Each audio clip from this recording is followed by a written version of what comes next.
So here we are about to forge a pendant. I got a 6mm round bar that measures 10 centimeters long in the fire here, and I'm about to shape this into a heart pendant.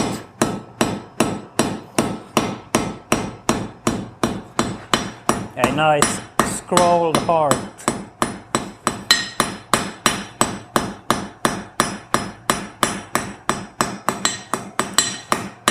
So I'm starting by making a relatively short taper here, and I'm gonna do the same in the other end.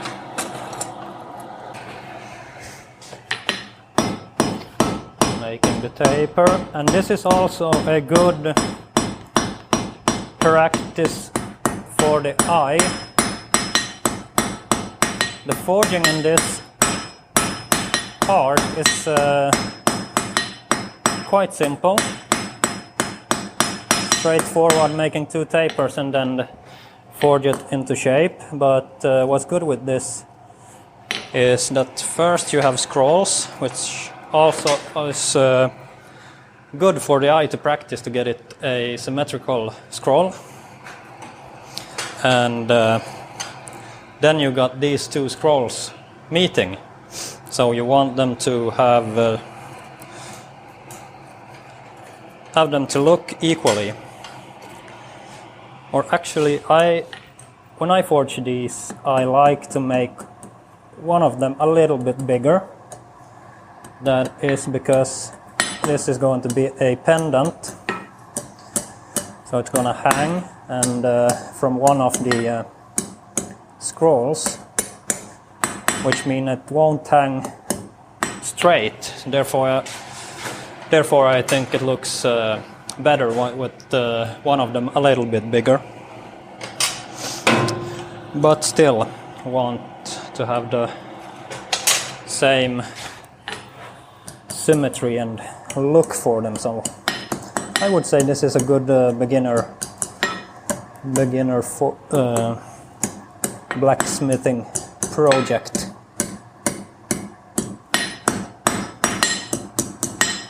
And I'm making the scrolls using the anvil's edge. We'll scroll this one a little bit more, but I still don't want it to scroll it too much, since I need to have some material for the other as well. But something like that, and this final shaping, and like so. Doing the same here at the other end, and if you get the beginning of the scroll tight, it's usually easier to get it going by itself. Then you just have to hammer it and it will scroll itself, almost. So focus on getting the beginning of the scroll nice and tight.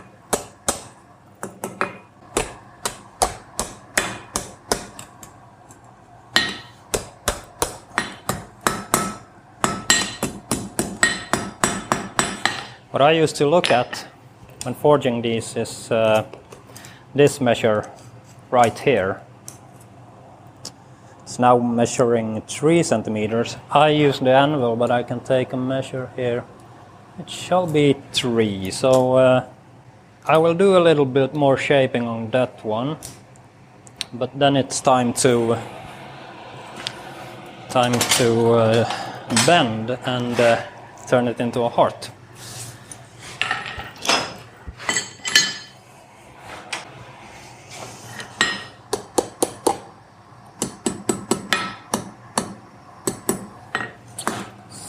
Something like that. Let's double check the measure. It can be a little bit, it's 25, that's a bit too short.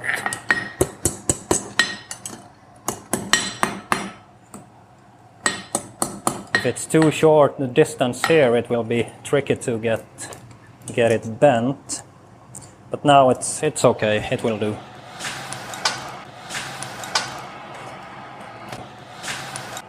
But just so I want it to bend at the right place in the middle of these two scrolls, I will use this fuller tool in the harder hole and make just a little mark to kind of weaken the material so it bends where I want it to. So just a little like that. So I will start the bend over the horn and then I just forge it like this, and since we made that little mark it bends where we want it to. And now making it symmetrical, something like that. And what I want to do now is to forge a point here so it looks like a heart. And this, if you got the distance between the two scrolls too short, this moment will be difficult. But I got a trick for you. Take a ball peen hammer and use this hole in the anvil, or if you have a swage block or something, you can use that. And then you're placing the heart inside the hole, and it will, it's easier to form the point and keep turning it so it keeps its symmetry. But as I said, I want one of them to be a little bit larger. Now let's see, when we got the starting point, if we can use the ball peen and shape the point, and it will work, and it is symmetrical.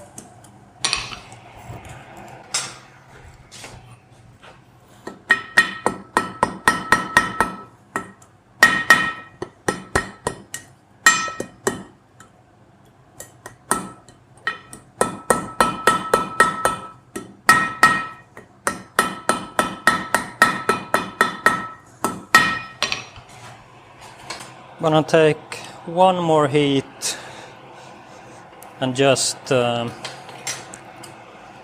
knocking down the edges of the point, making it making it have a smoother look and also a bit more symmetrical, I see.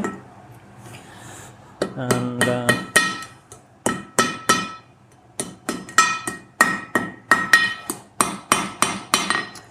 I don't want it too pointy, I mean it will not be sharp,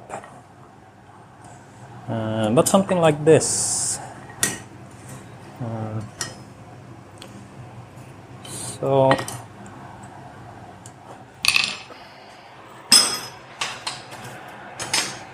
now I'm going to flatten it out and make it these scrolls a little bit bigger.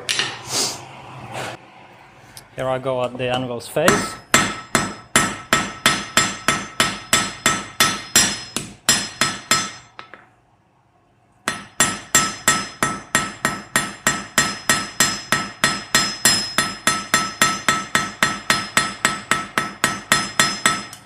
And depending on how close I got the scrolls to each other, I can compensate. If one is too small, I can compensate by flattening that one out a little bit more. So, and here I want it to be nice and flat. something like that. And yeah, so now it's going to be, as it's going to be worn as a pendant, I'm gonna attach a ring, and therefore I need to make a hole. When I make a lot of these on a row, I use the drill, but I think now it won't be too many, so I'm planning to punch the hole. I got my equipment for punching. I got the ring and also a small punch. The ring is 2 millimeters, made out of 2 millimeter wire, so the hole does not have to be big. I'm keeping water close so I can cool it, especially when forging this or punching with this thin punch. It will get heated up quickly and it will deform the end. Then it gets stuck. And let's see, we're almost through. Then I will take this tool here and punch it through. And there we go, got it. I got our hole here. It's also nice to punch holes because you can tell if a hole is punched or drilled. I'm thinking this will be around for longer. That was a bad idea. I will grab a tongue. So I'm thinking this pendant will be around longer than I will. So when they see it in the future, they can tell that I also used traditional blacksmithing techniques. I need to open the ring a bit more. Yeah, they also used traditional blacksmithing techniques during our age as well. And that is nice. This was more difficult than it should be, but now we got the ring there. We'll just tap it, close it. So there we have our heart. I will show you a close-up on this one. You can take a look. But yeah, good beginner blacksmithing project, so go for it.